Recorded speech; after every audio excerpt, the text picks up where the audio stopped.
Esta noche en Reno, el corredor de la Cuarta Calle parece más un barrio móvil que una carretera. 38 caravanas RV apiñadas en 2,5 kilómetros, generadores zumbando, neumáticos desinflados, ventanas rotas.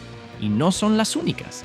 En toda la ciudad, más de 1,200 caravanas RV se utilizan ahora como viviendas, un aumento del 340% en tan solo 2 años. Lo que ocurre en Reno no es un misterio, es matemática pura. Cuando el precio de la vivienda sube más rápido que los salarios, cuando la aplicación de la ley reemplaza a la infraestructura y cuando las políticas se quedan rezagadas respecto a la realidad, el colapso es inevitable, porque las mismas matemáticas que atraparon a esta ciudad ya están operando donde vives. Y una vez que veas cómo se desarrolló aquí, empezarás a notar las señales en tus propias calles. La pregunta no es si sucederá, sino cuán cerca está ya. La inundación que rompió la presa. Retrocedamos a principios de 2023. La industria de las autocaravanas se desploma. Los compradores de la época de la pandemia, que financiaron autocaravanas de $40,000 al 7% de interés, se dan cuenta de que no pueden afrontar las cuotas, el seguro, el mantenimiento y los gastos de almacenamiento a la vez. Las tasas de embargo alcanzan niveles no vistos desde la crisis financiera de 2008. Los lotes de autocaravanas usadas en todo el oeste están saturados de inventario que no pueden vender. Los vehículos se deprecian entre $4,000 y $6,000 al mes. Los concesionarios empiezan a vender unidades con enormes pérdidas solo para hacer espacio para las que siguen llegando por embargo. Nevada se convierte en el destino lógico por múltiples razones. La ausencia de impuesto estatal sobre las ventas permite a los compradores de California ahorrar miles de dólares en el precio de compra. Reno se encuentra a 90 minutos de Sacramento y a 4 horas del área de la bahía, lo que la hace accesible para quienes buscan escapar de los altos costos de la vivienda en California. El terreno es más barato que Tahoe. La ciudad tiene menos restricciones que muchos condados californianos. Y, lo que es crucial, el mercado de alquileres de Reno está experimentando el mismo desplome de la asequibilidad que se observa en todo el oeste. El alquiler medio de un apartamento de 2 habitaciones alcanzó los $1,890 mensuales a mediados de 2023. Las cuentas dejan de cuadrar en un punto muy concreto. Imaginemos a alguien que gana $21 por hora trabajando a tiempo completo. Eso supone un ingreso bruto anual de aproximadamente $43,680. Tras impuestos federales, estatales y deducciones de nómina, el sueldo neto mensual es de unos $2,900. El alquiler, de $1,890, deja $1,010 para todo lo demás. Pago del vehículo, seguro, gasolina, comida, servicios, teléfono, gastos médicos, etc. Un gasto inesperado, un turno perdido, una subida del alquiler, y las cuentas se desmoronan por completo. Entre marzo de 2023 y noviembre de 2024, las ventas de casas rodantes usadas en el área metropolitana de Reno-Sparks aumentaron un 231% en comparación con el bienio anterior. La mayoría de los compradores pagaron en efectivo o solicitaron préstamos a corto plazo, con altos intereses a prestamistas de alto riesgo. Muchos acababan de ser desalojados o estaban a punto de serlo. No compraban casas rodantes para recreación. Compraban la vivienda cerrada más económica que pudieran encontrar que les permitiera seguir trabajando, mantener a sus hijos en la escuela y evitar dormir en la calle. A finales de 2024, ciertas zonas de Reno se habían convertido de facto en zonas de autocaravanas. El corredor de la Cuarta Calle atraía a camioneros y autocaravanas grandes debido a sus calles más anchas y la proximidad a las paradas de camiones. La calle Sutro, entre la estación de tren y Valley Road, se popularizó entre las familias por la cercanía de escuelas y parques. La zona industrial de la Segunda Calle Este atraía a personas que buscaban pasar desapercibidas, aparcando entre almacenes y talleres mecánicos. Estas no eran elecciones al azar. Los residentes de estas zonas desarrollan un conocimiento detallado de qué áreas tienen baños públicos, qué negocios permiten aparcar durante la noche, qué calles se barren y qué días, y qué barrios llamarán a la policía de inmediato. La respuesta de la ciudad fue la aplicación de la ley sin infraestructura. Multas, remolque, desalojo. Hay que mudarse cada 72 horas o se pierde todo. No hay zonas de estacionamiento designadas. No hay estaciones de vaciado de aguas residuales. No hay puntos de recarga de agua potable. No hay baños públicos abiertos después de las 8 de la noche. Solo movimiento constante, multas cada vez mayores y la amenaza perpetua de la confiscación del vehículo. Ese enfoque funcionó cuando el problema era manejable. Fracasó por completo cuando la población se quintuplicó en 18 meses. lo que desencadenó 7 fallos distintos que se desencadenaron en cascada hasta el colapso total del sistema. La avalancha de repos. Para comprender lo sucedido en Reno, es necesario ver la crisis no como un solo problema, sino como 7 fallos interconectados, cada uno amplificando a los demás hasta que el sistema colapsó. Estas etapas son idénticas a patrones ya documentados en Spokane, Eugene y Phoenix. Son predecibles, son prevenibles, y actualmente están comenzando en al menos una docena de otras ciudades de tamaño medio del oeste del país. El primer colapso se produjo en los lotes de los concesionarios. El exceso de vehículos embargados afectó a Reno con mayor dureza que a la mayoría de los lugares debido a la concentración de concesionarios de vehículos todoterreno en Nevada que atendían a compradores de California. Cuando las tasas de embargo se dispararon en 2023, los concesionarios se encontraron con cientos de unidades que no podían vender a ningún precio rentable. El inventario que les costaba $35,000 al por mayor se vendía por $18,000 o permanecía sin vender. Los costos de almacenamiento para las unidades en espera de compradores ascendían a entre $200 y $400 mensuales por vehículo. Los concesionarios empezaron a ofrecer financiación del vendedor con comprobaciones de crédito mínimas solo para liberar espacio. Vendieron unidades que sabían que tenían mantenimiento postergado, sistemas averiados y una vida útil restante limitada. Los compradores que no podían optar a préstamos tradicionales para autocaravanas de repente tuvieron acceso a vehículos cuyo mantenimiento no podían permitirse. A los 6 meses de la compra, muchos de esos compradores vivían en autocaravanas que se deterioraban rápidamente, sin poder costear las reparaciones, el almacenamiento ni venderlas por un precio cercano al que debían. Los vehículos se convirtieron en lastre en lugar de soluciones, atrapando a la gente en activos que se depreciaban y que requerían dinero constante solo para mantenerse mínimamente funcionales. Sin un lugar legal donde aparcar estos vehículos en ruinas, la segunda ola de problemas comenzó casi de inmediato. La catástrofe del estacionamiento Reno cuenta con aproximadamente 746 kilómetros de calles públicas.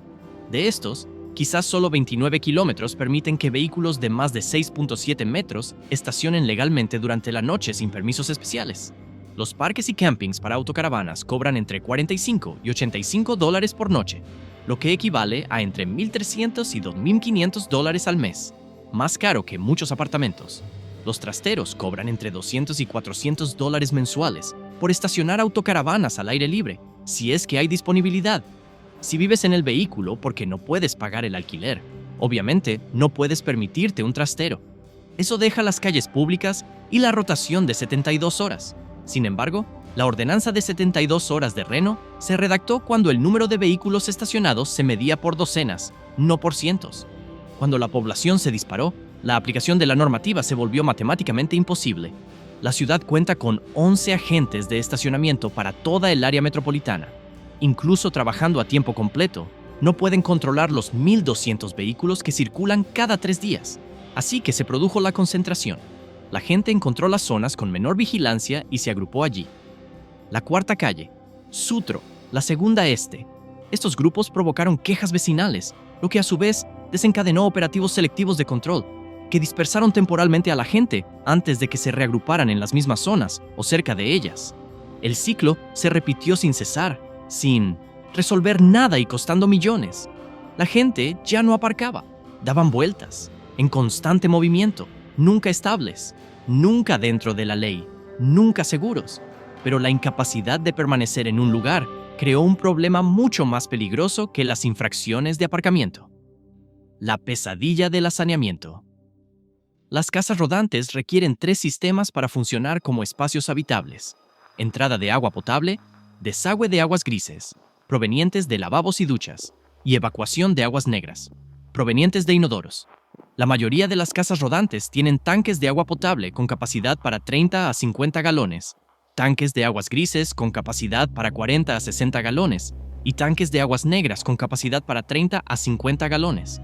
Si se administra correctamente el agua, esto equivale a entre 5 y 7 días antes de tener que vaciar y rellenar los tanques. Reno cuenta con solo 2 estaciones públicas de vaciado de aguas residuales para autocaravanas, accesibles sin pagar las tarifas de los campings. Ambas se encuentran a al menos 6 kilómetros de las principales zonas céntricas. El vaciado cuesta entre $15 y $25. Para rellenar los depósitos de agua, es necesario acudir a campings o paradas de camiones que cobran por el servicio o requieren una compra. Para alguien que ya vive al día en una autocaravana, estos gastos se acumulan rápidamente. Así que la gente improvisa. Las aguas grises se vierten en los desagües pluviales, las aguas negras se vierten en zonas industriales o a lo largo de las riberas de los ríos. La basura se acumula porque no hay un servicio regular y los contenedores públicos se cierran con llave para evitar vertidos ilegales. Las consecuencias ambientales y para la salud pública son las que cabría esperar.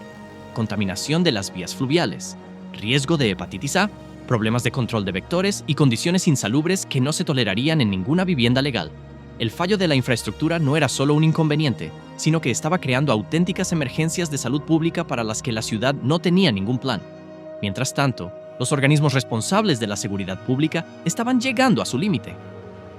La nula de la ejecución.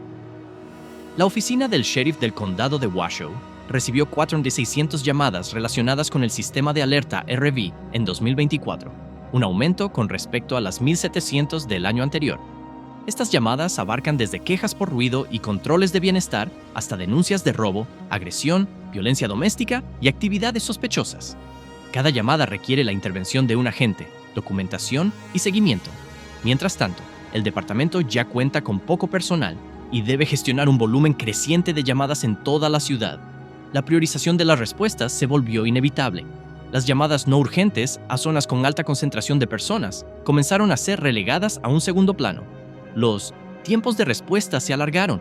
Los agentes empezaron a evitar ciertas zonas, salvo en casos de extrema necesidad, por motivos de seguridad, falta de apoyo o simplemente porque habían acudido repetidamente al mismo lugar sin éxito. El departamento de bomberos experimentó patrones similares. Las llamadas por incendios estructurales en zonas con alta concentración de personas aumentaron un 183%. Muchas se debieron a incendios eléctricos provocados por sobrecargas de generadores o explosiones de propano por fallos en los sistemas. Pero responder a incendios de vehículos todoterreno en campamentos densos conlleva riesgos que los incendios estructurales comunes no presentan, especialmente cuando los vehículos están estacionados muy cerca unos de otros, llenos de tanques de propano y ocupados por personas sin otro lugar a donde ir. Algunas áreas se convirtieron de facto en zonas de no intervención sin que existiera una política oficial que lo estableciera. La política simplemente reflejó la realidad superando la capacidad de respuesta. Los servicios de emergencia no habían abandonado oficialmente estas áreas. Simplemente habían dejado de tratarlas como lugares donde se aplicaban los protocolos de respuesta habituales. Y cada respuesta fallida, cada intervención tardía, cada área evitada representaba un costo para la ciudad. El agujero negro del presupuesto. Reno gastó $2.4 millones en operativos, desalojos y limpieza relacionados con autocaravanas en 2024. Esto equivale a aproximadamente $2,000 por autocaravana al año, solo en costos directos. Remolcar una autocaravana de 12 metros cuesta entre $1,200 y $1,800. El depósito municipal tiene un costo de entre $75 y $150 diarios. Si el propietario no puede pagar, la ciudad asume el costo y, finalmente, subasta el vehículo, recuperando generalmente solo una fracción de los gastos. Los desalojos implican horas extras de la policía, cuadrillas de obras públicas, camiones de basura, trámites legales y costos administrativos. Un solo desalojo con varios vehículos cuesta entre $8,000 y $35,000, dependiendo del tamaño. Y al final de cada desalojo, absolutamente nadie consigue vivienda.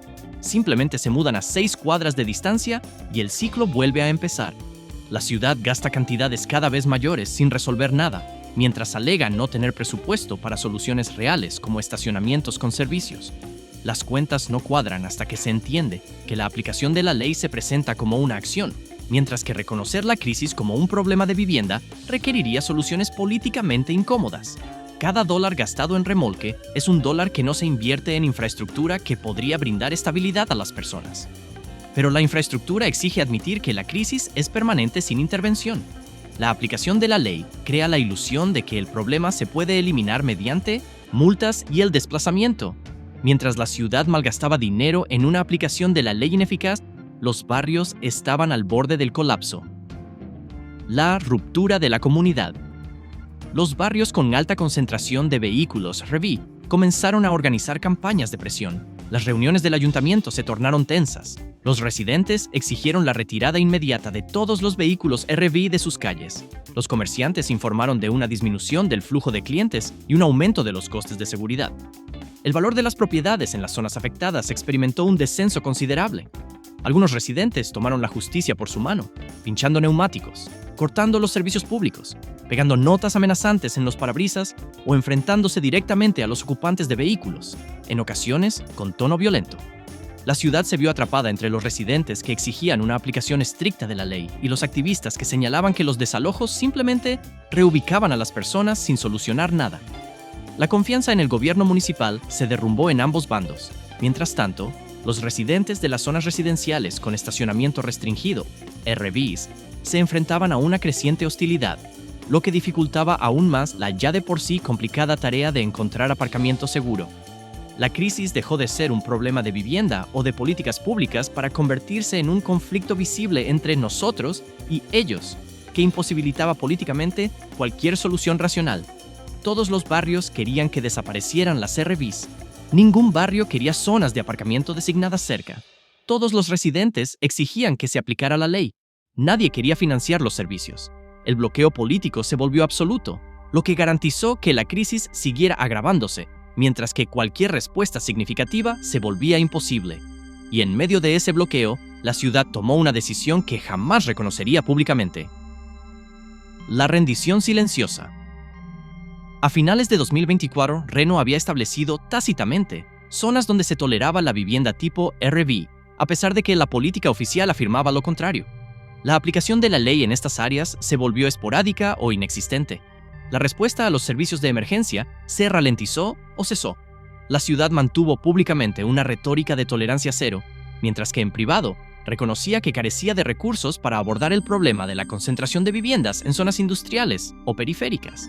Esto creó un peligroso precedente donde la ley oficial y la práctica real divergieron por completo, dejando tanto a residentes como a personas que vivían en vehículos en un limbo legal y físico.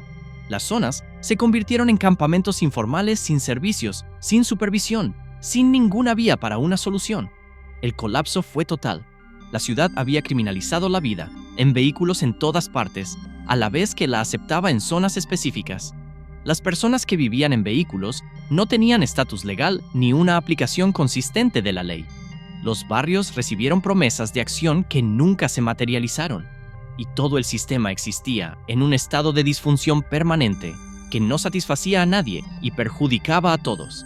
Estas 7 etapas no se produjeron por incompetencia o indiferencia de los funcionarios de Reno. Se produjeron porque la ciudad intentó gestionar una crisis de vivienda con medidas de control de estacionamiento. Este enfoque fracasa donde quiera que se intenta, y el patrón que representan ya no es exclusivo de Reno. Labertessing, advertencia nacional. Esto es lo que hace que Reno sea realmente alarmante. Más allá de la crisis local, el colapso en 7 etapas documentado aquí es idéntico a los patrones ya observados en Spokane, Phoenix, Eugene y los suburbios de Sacramento. Misma secuencia, misma cronología, mismos resultados. Lo que significa que no se trata de un fallo municipal aislado. Es un colapso sistémico predecible y repetible que ocurre cuando se alinean ciertas condiciones. A principios de 2023, Reno reunía todas las condiciones. Era una ciudad mediana sin los recursos de una gran urbe. El costo de vida aumentó rápidamente sin un crecimiento salarial proporcional.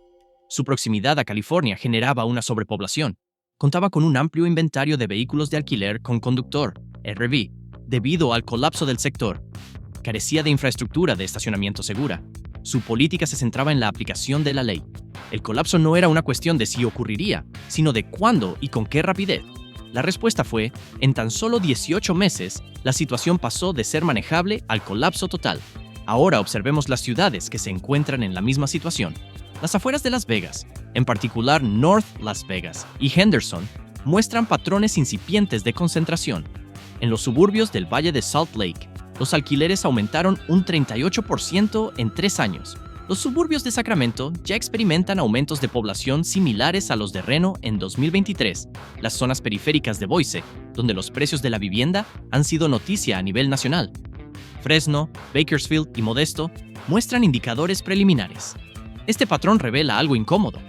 El problema de vivir en un vehículo no se debe principalmente a un fracaso individual, sino a una cuestión de matemáticas económicas.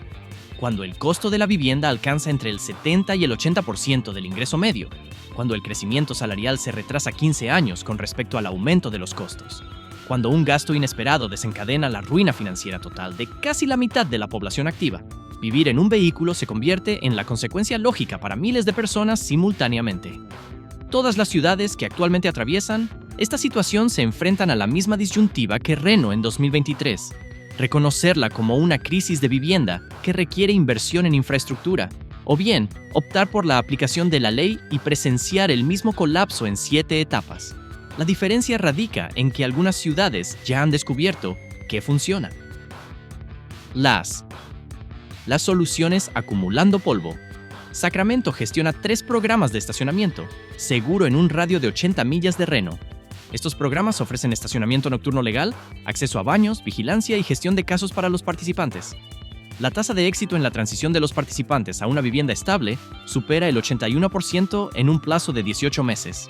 El costo por participante asciende a aproximadamente $4,800 anuales. Esto es menos de lo que Reno gasta actualmente por residente en zonas residenciales en operativos de control que no dan resultados. Eugene estableció zonas de estacionamiento designadas para vehículos RV en áreas industriales con infraestructura básica, estaciones de llenado de agua, vertederos para tanques de residuos y recolección de basura. Si bien las zonas no son llamativas, son funcionales y previenen la contaminación ambiental. Su mantenimiento cuesta aproximadamente $1,200 por espacio al año. Eugene presta servicio a 230 vehículos a través de este programa. El presupuesto operativo anual es de $270,000. Reno gastó casi 10 veces esa cantidad en vigilancia el año pasado. Phoenix desarrolló un programa de arrendamiento maestro en el que la ciudad se asocia con organizaciones sin fines de lucro para arrendar complejos de apartamentos completos. Las unidades se subarriendan a familias que dejan de vivir en vehículos. No se realizan verificaciones de crédito, salvo la del registro de delincuentes sexuales. Los participantes pagan el 30% de sus ingresos actuales como alquiler. La tasa de retención después de 2 años supera el 77%. El programa cuesta aproximadamente $9,000 por familia al año. Phoenix alojó a 340 familias el año pasado. Reno ya cuenta con la mayoría de los elementos necesarios para implementar estas soluciones. Terrenos disponibles en zonas industriales, organizaciones sin fines de lucro, con experiencia en gestión de casos y capacidad de obras públicas para instalar infraestructura básica. Lo que falta es voluntad política para reconocer la vivienda en vehículos como un problema de vivienda, y no solo como una infracción de estacionamiento. La ciudad podría eliminar la regla de estacionamiento de 72 horas para quienes estén inscritos en programas de gestión de casos.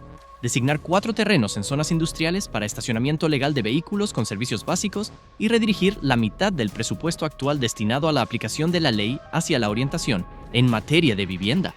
Todos estos cambios podrían implementarse mediante una votación del Consejo Municipal mañana mismo. La hoja de ruta existe, las pruebas existen, la capacidad local existe. Lo que falta es la valentía política para implementar soluciones que funcionen, en lugar de medidas coercitivas que fracasan con grandes costes, lo que nos lleva a la disyuntiva a la que se enfrenta Reno ahora mismo. Llegó el juicio final. Reno puede seguir gastando millones anualmente en medidas coercitivas que solo trasladan los problemas sin solucionarlos.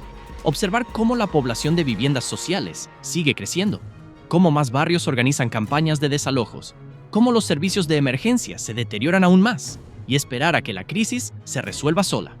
O bien, puede reconocerla como la emergencia de vivienda que realmente es e implementar soluciones de infraestructura que han demostrado ser eficaces en ciudades similares. Las repercusiones se extienden más allá de Reno.